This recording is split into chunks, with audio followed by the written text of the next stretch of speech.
Okay, I'm very happy to be here among you to share some personal views, really personal views on surveillance and perhaps more than surveillance. And thank you, Andreas, for the warm welcoming. So nowadays, surveillance refers to pictures like this that you may know, perhaps not so much here in Denmark, I don't know, or pictures like this in peacetime. And in battlefields, there are many battlefields all around the world. It looks like that. These are only schemas, but they're shaped for intelligence structures, surveillance on battlefields.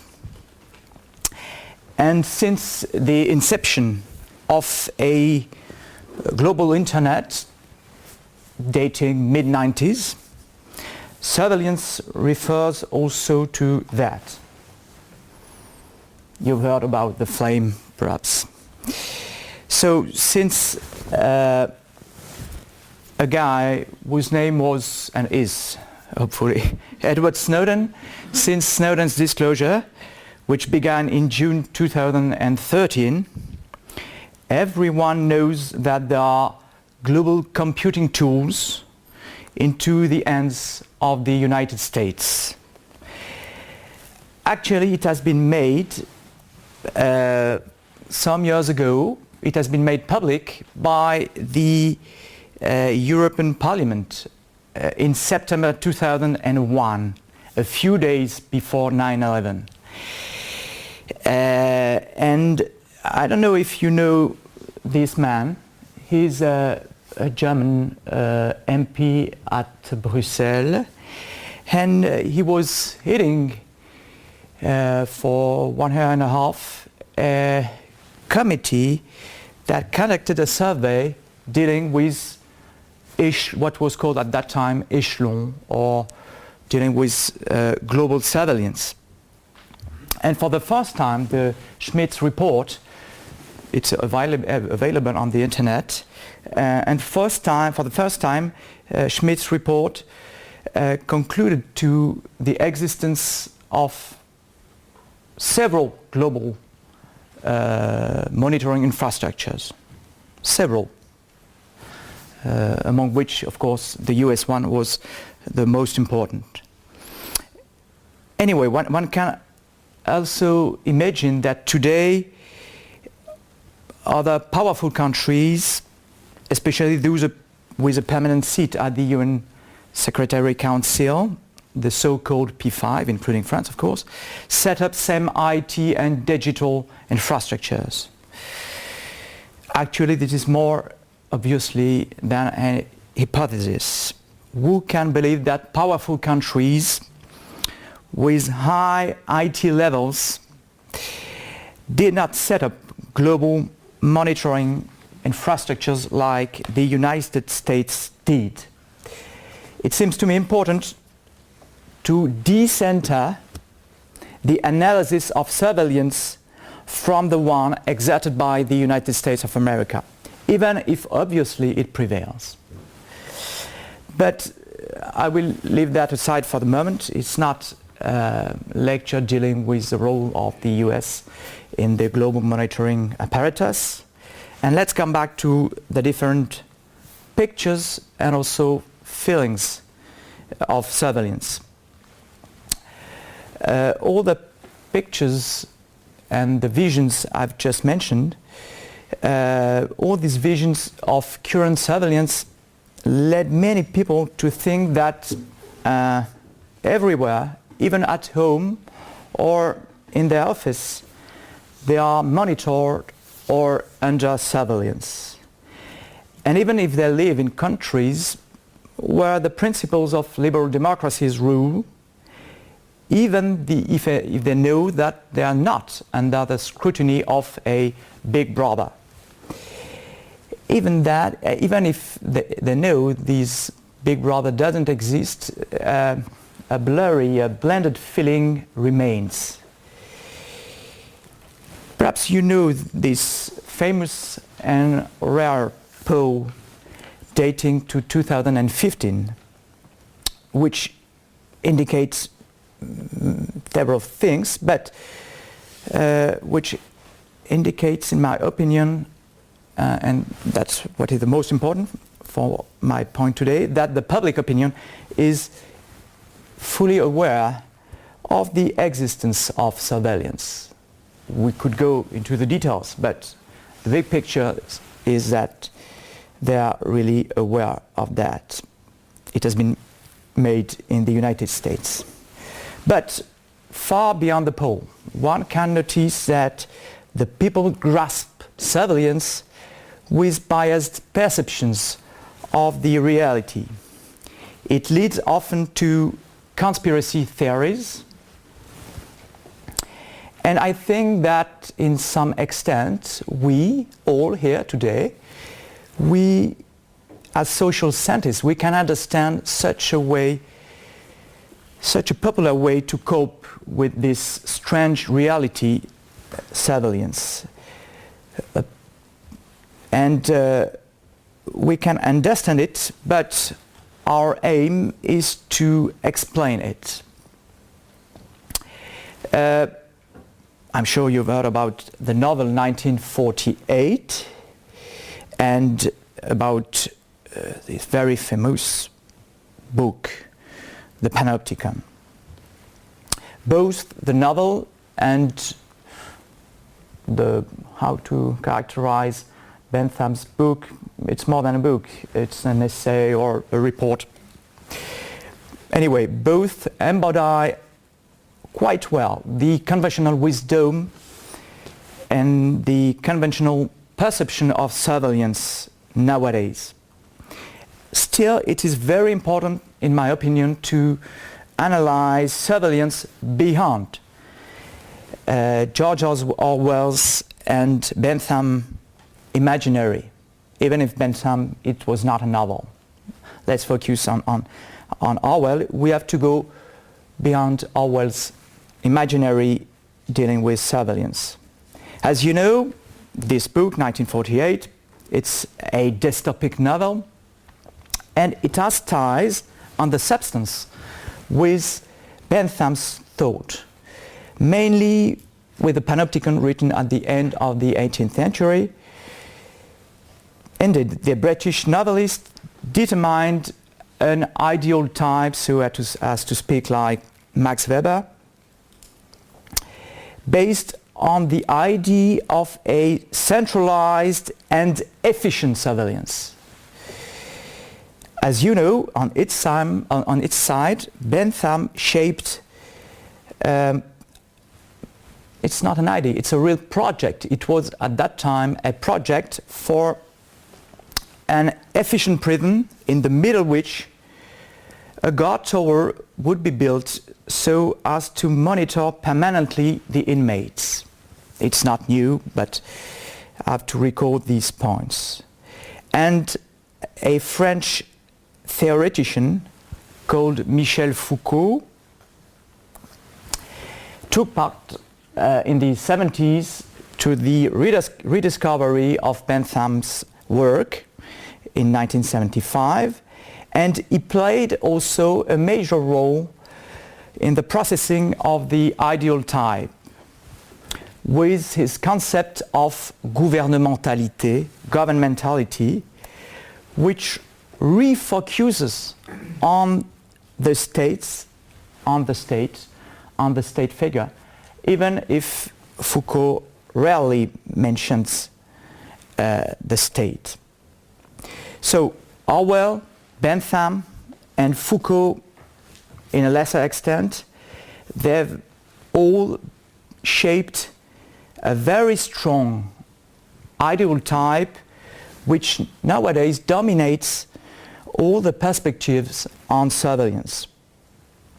Perhaps not among all the scholars, but it dominates, it matters, it plays a main role. What's more, the current globalized and digital surveillance reinforces the Benthamian Orwellian ideal type, or let's say we could speak about a model. And the model that has been shaped some centuries ago with Bentham can, I think, easily be adapted to fit into our current times, our digital times. And today, this updated model is a landmark for criticizing democracy as a political regime. To sum up, I have to be short. I do not want to overrun. I was late, so I have to be disciplined with regard to Foucault's mind. And to sum up, current and networked surveillance into the hands of the United States and its allies, the so-called Five Eyes alliance, would be one of the most important features of the late democracies type in our current times. Scholars like James B. Rule, as soon as 1973, it was a very long time ago. Later, Gary Marx, a major thinker of the French theory, again, Gilles Deleuze, but also David Lyon, have stressed this idea more or less. And this model, which brings with him a strong criticism of democracy, is nowadays at the core of the surveillance field of study, often called surveillance studies. According to it, we would be living in surveillance democracies, a combination of apparent democracy, actual massive surveillance, and intense neoliberalism. This is, to make it short, the surveillance model. It is rather clear that, in a way, these scholars are militants and that they belong to a growing cohort in our democracies of the despisers of democracies. Anyway, what is perhaps more important is to notice that these scholars established a strong link between a social phenomenon, surveillance, and its political or ideological meaning.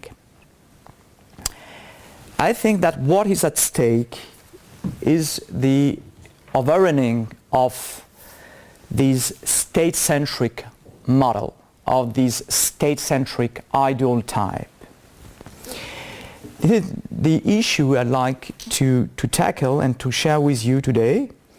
And I'd like to say how grateful I am to the University of Copenhagen and to the Enigma Museum for offering me today the opportunity to talk and to share this idea with you. And I'd like to give my special thanks to the patient Andreas Marklund. Thank you. You're welcome. So I won't wrestle during all the lecture with the surveillance model, but it is important to note its profound historical perspectives. We are here mostly historians. I think that the lack of this historical perspective prevents from understanding in depth the reality and the real nature of surveillance. By the same token, very important works, very interesting research works from historians, thanks to you, on surveillance sometimes are perhaps lacking of concepts which facilitate to move from description of past facts description of facts to analyze.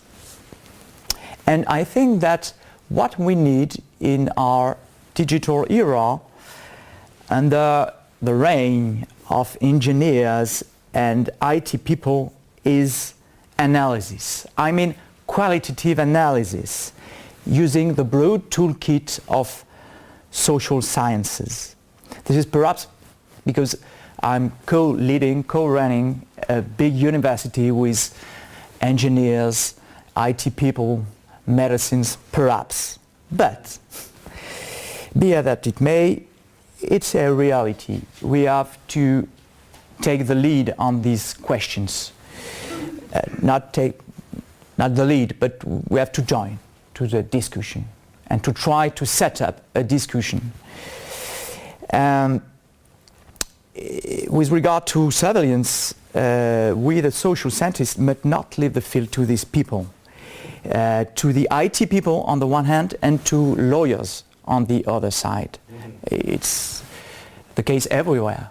I'm sure it's the case here in Denmark, in Germany, in UK, or perhaps in the non-Western world also.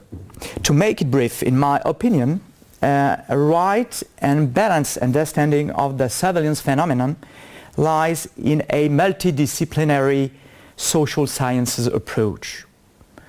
And again, understanding surveillance requires going beyond the surveillance model that induces many biases. In that spirit, and focusing only on the Western world, it's a lot, I would like to raise three queries. First, is surveillance exclusively linked to the state? Then, do the scales of surveillance matter? Lastly, it's not a course, but I have to be clear, sorry. Lastly, does the digital revolution have an effect on the surveillance practices? So, to begin with, some words about the link between surveillance as a social phenomenon and the state. Most research conducted on surveillance favored the study of the social phenomenon per se and let aside the actors, except to underline the role of a centralized state. It's obvious, I won't go against this idea, of course. It's obvious that the Western states, from the political modernity on, began to build specialized social bodies to try to monitor the society, and sometimes more than the society, the individuals belonging to the society. Police bodies have been tasked above all to maintain public order, and it began from the Middle Ages. That was the purpose of the first night watch police body in the Kingdom of England and in the Kingdom of France. But royal propaganda was built on the idea that the sovereign, or the state behind the sovereign, must have a full knowledge of all things in his or her kingdom, especially with regards to his subjects or to her subjects. That is why Elizabeth I wears a dress with sewn ears and eyes, or that this man with wings on his feet, like the god Hermes, wears a gown or a big coat looking like Elizabeth I's dress. It is worth noting the intellectual ties between the symbols of an eye and Bentham's watchtower. There is neither power nor coercion without vision and hearing. it's a fact. Here is an archaic device that you may know, invented, shaped by Athanasius Kircher, a German clerk, a Jesuit. This guy was not a fool. He invented a microscope. He was a medicine, a philosopher, a theologist, other times. So it did not invent this device, of course, but that was the meaning of the time for powerful people. It was tasked to eavesdrop the people among the court. And later, during the early modern period, the first specialized police bodies devoted to collect information dealing with loyalty to the sovereign, dealing with dissent opinion appeared. France in 18th century had a pioneering role in this evolution. And one can then notice the inception of political policies in Latin and East European kingdoms from that time on. During the French Revolution, the Republican motto Liberté, Égalité, Fraternité has been replaced by another motto, Liberté, Égalité, Surveillance. It's not a fake. I found that 10 years ago in the country land. I was so happy to discover that among tons of archives. Liberté, Égalité, Surveillance. It's such a way to see the new republic. It's quite bizarre, and it lasted only a very short time, some years actually. And later, in several European countries, intelligence bodies, partly belonging to the police, partly belonging to the military, to the army, have been set up from mid-19th century for domestic surveillance and for gathering intelligence abroad as well. One can consider that if the monopoly of violence began with the creation of the states, then a movement of division of social labor, so as to speak like the sociologist Émile Durkheim, occurred within the part of the state in charge of security and coercion. That is well known, of course. Nowadays, this movement of division of social labor with regard to coercion continues, and one can observe, for instance, that the multiplication of intelligence services in the Western world. At the inception of the modern intelligence services between 1850 and 1914, there were only 2 of these kind of services in each country. Today, perhaps not in Denmark, but in France, in UK, in Germany, in Spain and in Italy, not saying the United States, of course, there are in average 4 or 5 intelligence services in each of these countries. So I've just recalled these well-known facts relating to the prevailing state, the prevailing role of the state, which validates, obviously, the surveillance model, because it leads me to underline other less known facts. Indeed, one of the most important weaknesses of the surveillance model, due again to its unhistorical perspective, is its inability to take into account 2 historical realities. First, the fact that there used to be a kind of surveillance before the state, before the emergence of the modern states. And then the fact that the state surveillance remained for a long time partially efficient, even if there used to be a monopolization process. First, it seems important to raise the question of how violence has been managed before the states blossomed. According to Thomas Hobbes, it was a chaos. At the time he wrote his book in England, it was true, it was a civil war. And a civil war is a kind of chaos. But I'm not sure that one considers Hobbes as an historian of Western 17th century. He was a philosopher, and he wrote this book and other books in a very peculiar context in England.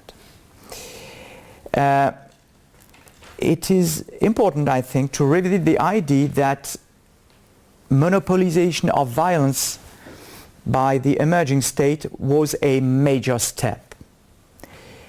Of course, Max Weber said that, and it matters a lot, but we have to go further. Weber's ideas doesn't mean that there was no violence regulating modes before. There are many historical works proving that from the antiquity to the birth of the modern states, these modes used for regulating the violence within the societies were important.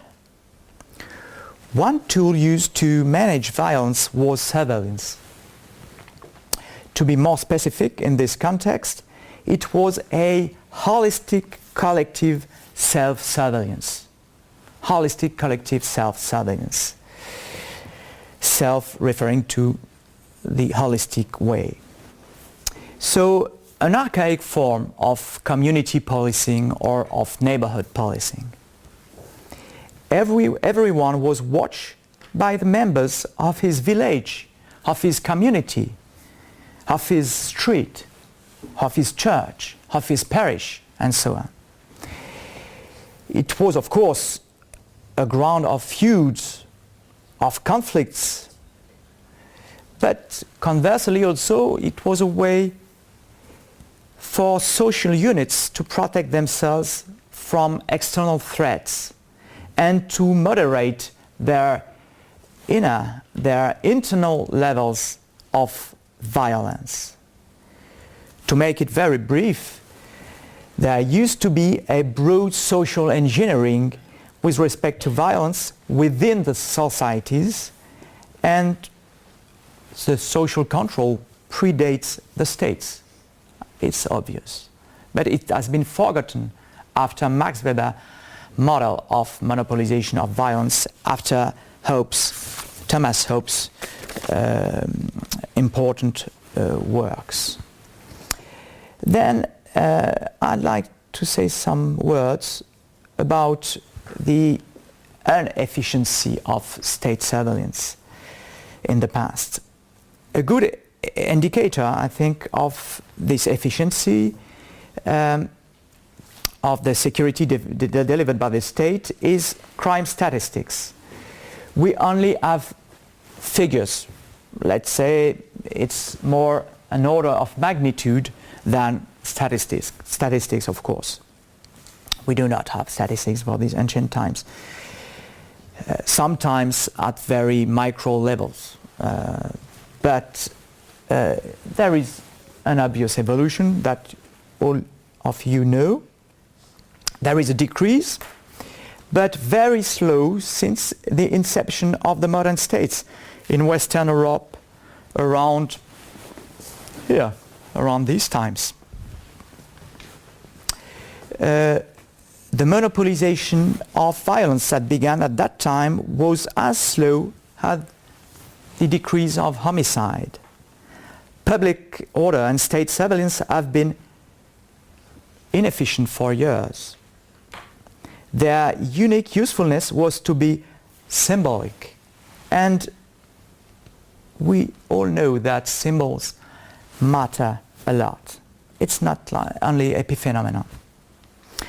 But from a practical point of view, the very weak efficiency of the early modern state surveillance didn't really matter, because collective self-surveillance, this holistic self-surveillance that I just mentioned, played its palliative role. It seems important to have in mind that despite the slow growth of state power, the society preserved its own rules and its own socio-cultural resources. Lastly, one must notice that even if our current Western states look like Leviathan when compared to their draft some centuries ago, they did not achieve an anti-monopolization of coercion and surveillance. In UK, for instance, the neighborhood policing exists, and the community policing in the United States, in Texas, for instance. Even in France, for around 20 years. It's quite new, actually. So, voisins vigilants do not have to translate, and the direct link to the police, to the army, or to the police forces, as in Texas or as in the UK. And it leads me to raise a query: is state surveillance an answer to a social need expressed by the individuals? I'm not sure that the answer is as easy as it appears. Anyway, I'd like to conclude on an important point. Surveillance existed before the state and survived its growth. This kind of surveillance is exerted by the society on itself and at micro scales, in the street, in the metro, in staircases, even in the university.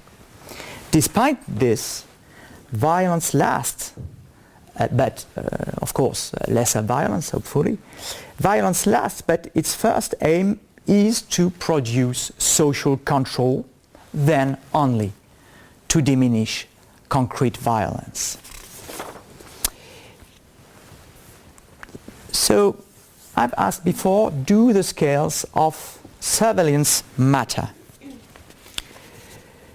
Usually one refers to international and domestic surveillance as if it would be performed by large entities on large social groups, and even sometimes indiscriminately.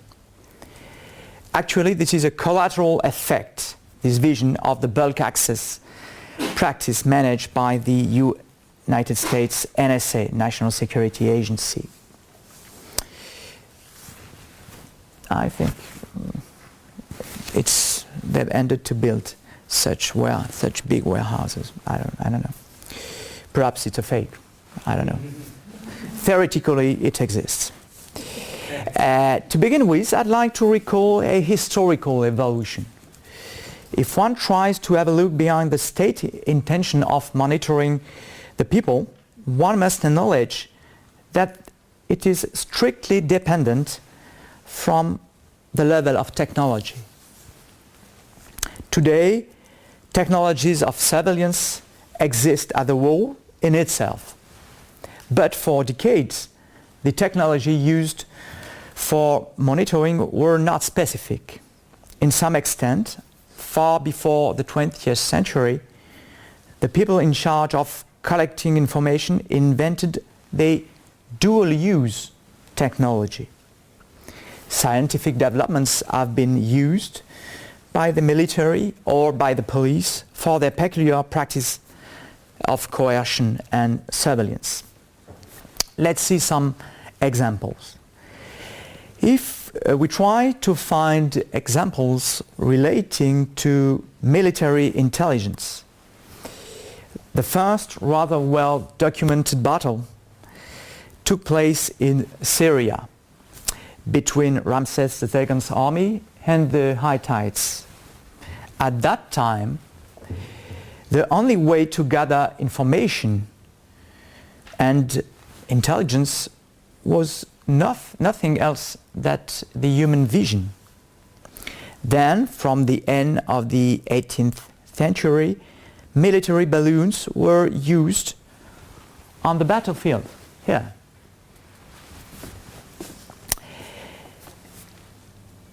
and they play a major role for more than a century. In order not to overrun, I have to skip some important steps. For instance, the use of aircrafts for intelligence during the World War I. What is a very major step was the launching of satellites, of the first military satellites, dating from the beginning of the 60s. It changed everything with respect to intelligence and surveillance. The major change lies in the fact that the observer was hidden and that the focal length could be adjusted with high resolution results. Today, the top imagery satellites have a very high resolution capacity, that is to say less than 1 meter, around 30 centimeters from here to here. So,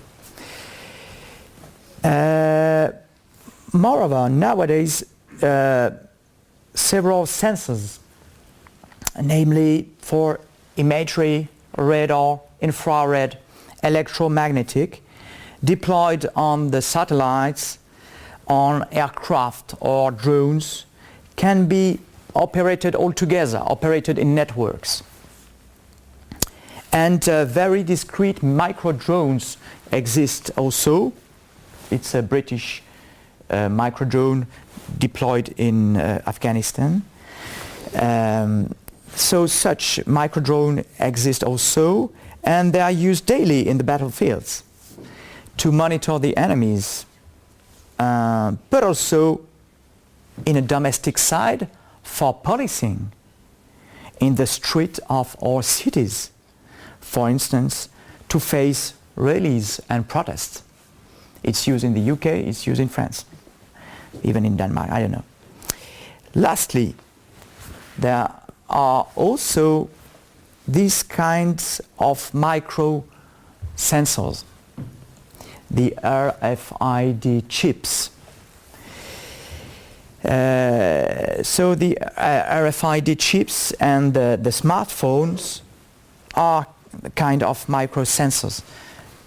In France, among the militants of the free internet, there is a well-known joke among the militants. I'm not a militant. Here I'm a scholar. The question is, what is a smartphone? A smartphone is a device tasked to make surveillance and sometimes also to communicate between the people. It's true, it's true. Of course, smartphones and cards can... Is there a chip here? No, I hope not. So smartphones and cards and these chips can be let aside to avoid surveillance. But the RFID chips can even be implanted under the skin. If one tries to take stock of the technological evolution, one notices the move from a very large scale, from a balloon, from a satellite, to a nano one. Here, under my skin, for instance. I do not have a chip. It's just an example. This means that we've gone from macro surveillance to nano surveillance and to self-surveillance. Individual self-surveillance. With the chips, the permanent mobile self-surveillance has been invented. A French scholar, not so known, so I'm making some advertising for him, Dominique Quesada, created 8 years ago the concept of underveillance. Underveillance. I think it matters a lot, and that it copes with our current reality.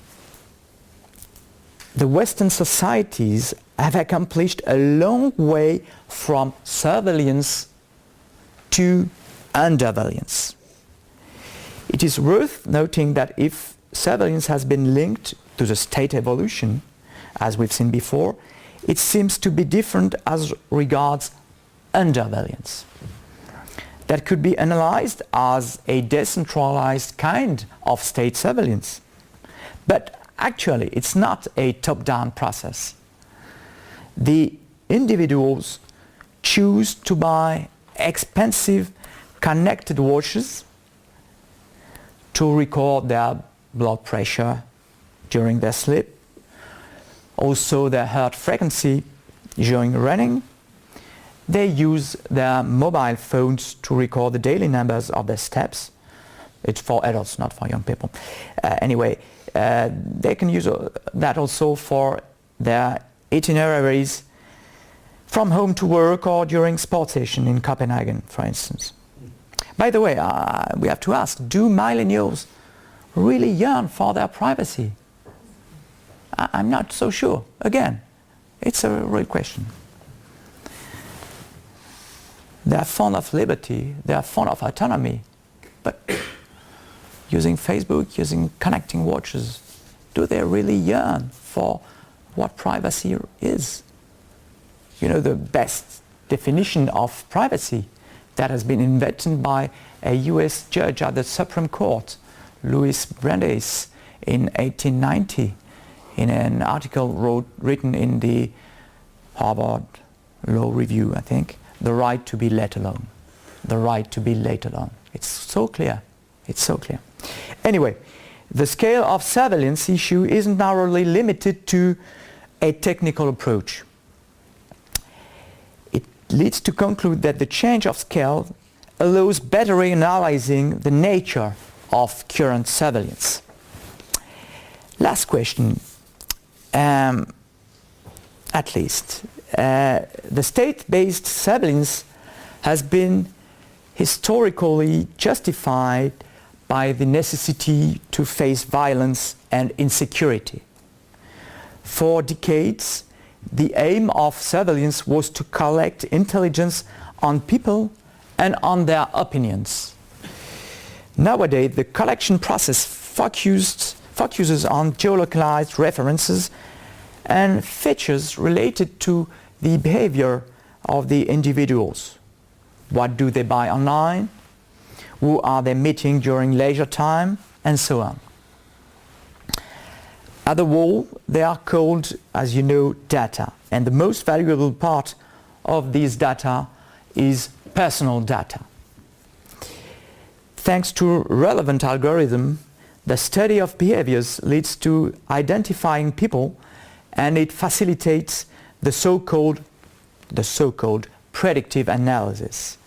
Data mining through bulk access gives IT people huge access to huge amounts of data, and then algorithm leads to tracking and profiling. But unfortunately, it seems easier to use data to design e-marketing campaigns than to anticipate a terror attack. In the digital world, the way to manage security on the one hand and to do business on the other hand have deeply changed.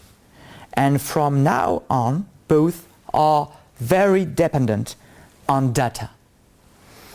Theoretically, there is an obvious gap between coercion and business. But in some extent, the data modified that.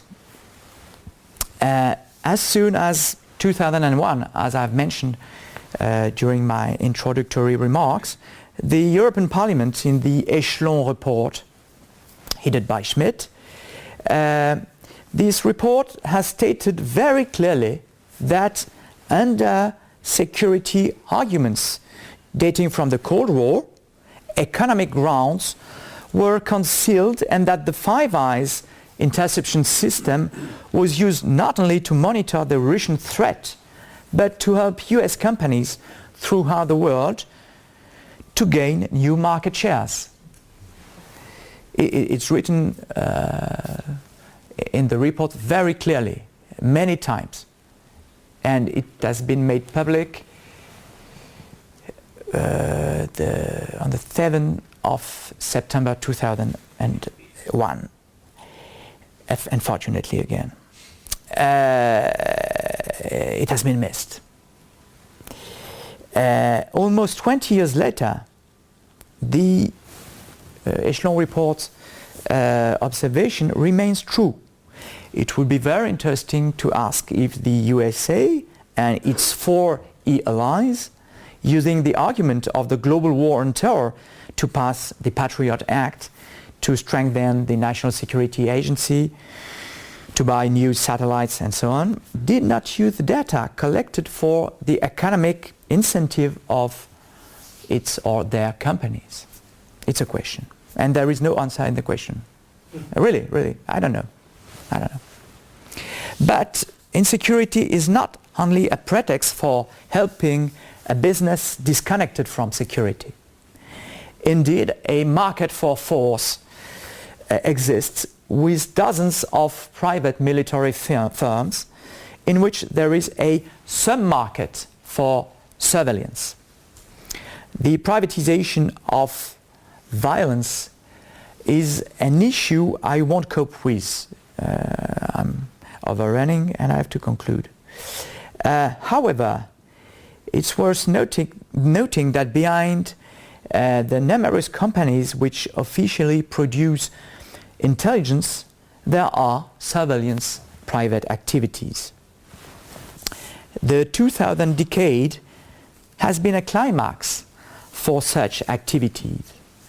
The growth of contracting decided by the White House to make war in Afghanistan and in Iraq has been the main trigger in this evolution. So it's the cover of a book written by a US journalist, Tim Sherrock. But I want to refer to something different, which leads to the same idea. According to a survey conducted by the Office of the Director of National Intelligence that runs all the entire US intelligence community. So according to this survey, a survey that dealt with the contracting in the US intelligence community that has been made public in April 2007, 25% of the IC's activity, IC for intelligence community, 25% of the IC's activity was dependent on private contractor, was made, to be more precise, by these contractors. It's an official survey conducted by the Congress. It's not an inquiry of journalists.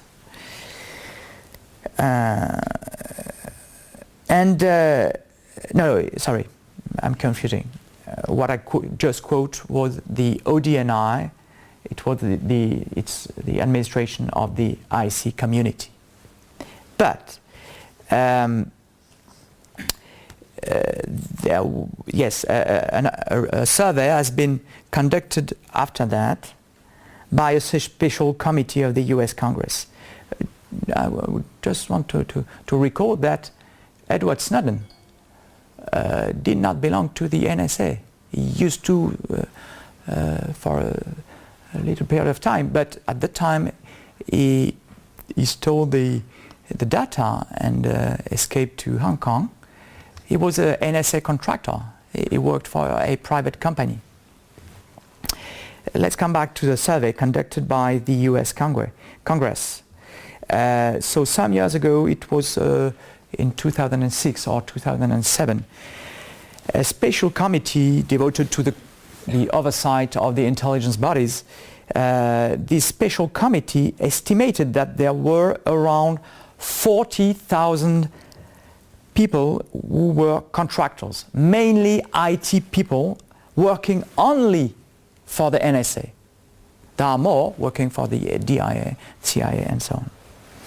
There are dozens of private companies belonging to the IT sector, namely computing, and to ISR sector, I for intelligence, S for surveillance, and R for reconnaissance imagery. These companies belonging to the IT sector and to the ISR sector, which work for the NSA, the CIA, and the Defense Intelligence Agency. This sector is structured around two main organizations: the Business Executive for National Security, BENS, and the INSA, Intelligence and National Security Alliance.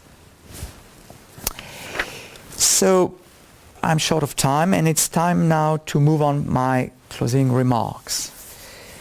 It seems to me very important as a scholar, but also as a citizen, to try to build a surveillance model suited to our times. I can't go further on that point because, in my opinion, a new model can only be the finding of collaborative research in several fields. But of course, I won't say that state-based surveillance is disappearing or is weakening. But we really need to decenter analysis from the state ideal type. What seems to me more important is what is happening aside or below or, I don't know, beyond the state. We have to try not to always focusing on state. And I would like to recall some landmarks. We've seen that archaic, holistic, decentralized self-surveillance predates state centralized surveillance. More importantly, I've tried to recall that the decentralized or bottom-up self-surveillance remains currently along with state surveillance. Then comes a novelty, the underveillance, in which the individual is in the same time the perpetrator and the victim, the perpetrator and the target. It recalls clearly what a very young French humanist, Étienne de la Boétie, who was 16 years old, wrote in 1574 in the Discours de la servitude volontaire. That is to say, the discourse on voluntary servitude. Lastly, the digital revolution promotes the blossoming of a market for surveillance.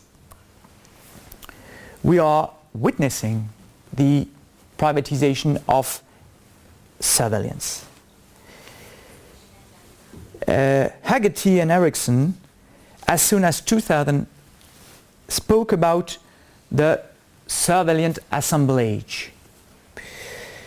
But if a metaphor would help me to explain my points on current surveillance, I think that it would be more convenient. It's like an archipelago. It's suited to the idea of a peculiar structure with large and little islands, but with neither structure nor hierarchy, neither center nor periphery. But because I like paradoxes, I grew up with philosophy, and paradoxes help to think, I'd like to really conclude by a query. I've spoken for a very little part of the world, the Western one. Therefore, what does surveillance mean elsewhere? In Russia and in Central Africa, in Saudi Arabia or in China, in Senegal or in Argentina. In my opinion, it is of high interest to promote research relating to surveillance in the non-Western world. In these various areas, it is quite obvious that the surveillance model is less efficient, if not efficient. It stems partly from the different role played by the state, even if the role of the state in China and Russia is important. It stems partly from the different role played by the state in the one hand, and the role of the individuals on the other hand, with regard to coercion and security. In the non-Western world, the social control exerted by the collective self-surveillance matters more. That could be perhaps an idea for next conference in Copenhagen. Why not? And thank you. Thank you.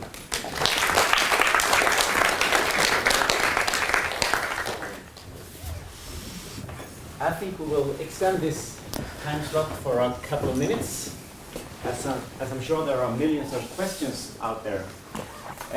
Thank you very much for this true longue durée analysis of surveillance, which was a theoretically well-informed critique of the state-centric model, a historical tour de force, as well as I read you, some kind of call to arms, an activist call to arms for us historians to engage in interactions with the tech giants and lawyers.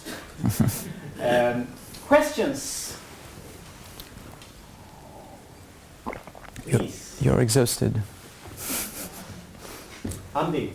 Thank you. The whole argument of the state and the state-centric model is not really, it's how to say, it's marginal by and large, because if we look at the historical perspective, we look in the past, for example, in Britain and France, the colonization was done by private companies, and the state went there to help this private company like Sister Rhodos, like the East Indian Company, and so war in the war in China, the Opium War was conducted by, and all innovation and military innovation were made by these companies, and therefore the connection between the state and the private sector has a long history. And if some scholars emphasize the state while neglecting this, I think this is a lacuna in scholarship rather than a new development. Thank you for your remark. I entirely agree. Even if there is a main difference between the British way of colonization and the French one, because in the UK case, the charts company, geographers, private people, but the charts company play, of course, from 17th century, perhaps before, a major role in the colonization process. It's very different from the colonization process of France or the late colonization process of colonization in Germany, for instance. But it remained that the private actors in the what we call in France the Anglo-Saxon world play a bigger role than usually the people recognize it. And it leads me to recall that when you read not the historian but the theoreticians, it's something that is never seen, is never analyzed, because again they are like in front of a problema. You know, in Greek, problema is something you have just in front of you, a huge mountain, and the state idol type is like a problema. It's a problem for them, and it's a problem for us to go beyond this huge state image. And we really need to rely on the works of the historians, to try to to try to defocus on these global pictures and these ideas. Other remarks, questions, criticisms, anything? I'll stay here during the entire day till the end, so I would be very happy to discuss with you. Yes. Do you see that this private self-surveillance of people, that they're willingly giving away data via smartphones, smartwatches, etc., do you see that as the same of giving the consent for these data to be used for commercial purposes and so on? Thank you for your query. You pronounce the right word, consent. What is consenting? If I upload a new application, I'll be asked to consent to give my data. But is it a real, I don't know how to translate, consentement éclairé, you know? Thank you. Is it really an informed consent? I'm not so sure. So, of course, the tech companies, the inventors of the application say, we've solicited the individuals, we've solicited their consent, but it's not informed consent. Despite that in Europe, in the European Union, this new regulation has been enacted, the RGPD, that could perhaps modify the situation, because now the notion of informed consent has been reinforced. But I believe that during all the day, when you receive so many information from everywhere, you cannot really speak of an informed consent. But it's like what La Boétie said. I'm pretty sure that he was right. People do not always want to be autonomous. They like sometimes to be under the domination of structures or other people. It's not the real idea of La Boétie, but it's similar to this idea. So, on the one hand, I do not really believe on the notion of informed consent that is very useful for the companies, and on the other hand, I think, and it's a philosophical or a principal question, I'm not sure again that all the young people or adults that they really yearn for their privacy. As I've said, all the day they say they like liberty, they like their autonomy, but practically what do they do for their autonomy, for their privacy? I leave aside, of course, the militants of free software, free internet, but it's a minority.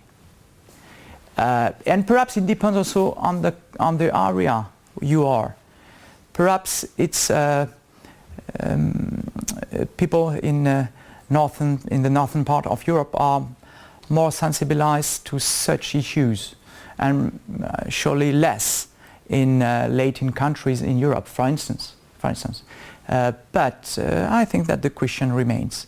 I do not really believe in what is under the notion of consent, even informed consent. One question and then coffee. I guess it's a question / comment. I'm very interested in this idea of consent, and the criticism that you made about informed consent. I think that is very valid, but I think it applies mostly from a legal perspective. And I am also very interested in this idea that legislation has sort of like a performative effect, and sort of bringing something into attention, and then people start behaving accordingly not necessarily agreeing or disagreeing, but they react to it, right? And from like a more micro-historic, I guess not micro perspective, I'm thinking of the idea of consent. It's only really informed, regardless of the legal definition of informed consent, it's only really informed if someone has an idea of what it is that the danger is for them to consent to that, right? So like, if someone, let's bring it out of the IT domain and talk about sexual consent. If someone does not perceive some sort of advance to be offensive or infringing on their, I guess, bodily autonomy or safety, they might not necessarily see that as something that they need to consent to, because it's just, they don't see the danger in that, right? Whereas somebody else might have some other history and they might perceive that as something offensive or invasive. And I think that then we bring it back to the internet and apps and everything, and it's the same thing. Like when I try to explain to my mom that she should turn on certain privacy mechanisms on her Facebook account, and I was trying to explain to her why. I mean, better would be to be off Facebook altogether, but you know, it was hard for her to understand the technicalities of the danger. And then people just don't feel like they are in danger, right? So they cannot really consent. You're right. I think that the point is the fact that you can exert pressure on the consent of other people by technology, by feelings. So the legal approach of consent is more or less theoretical. It's made by lawyers for lawyers. And as we may know, the real life is quite different. And even if your provisions, a lot of sheets with provisions with regard to the legal protection of consent, in the end, advertising, marketing, social pressure modify a lot what really a consent is. And it's very difficult to be really aware of what practically an informed consent is. There are always many pressures that have been exerted on the individual. So, does free will and consent really exist? Nowadays, it's not so. It's a little bit pessimistic, but I'm not so sure. Yes, I think we could conclude with that remark because we have a very tight schedule and very few breaks. So we will have a coffee now, and the next session will start at 10:35. Would that be decent? Yeah. So 5 minutes late. 10 minutes break.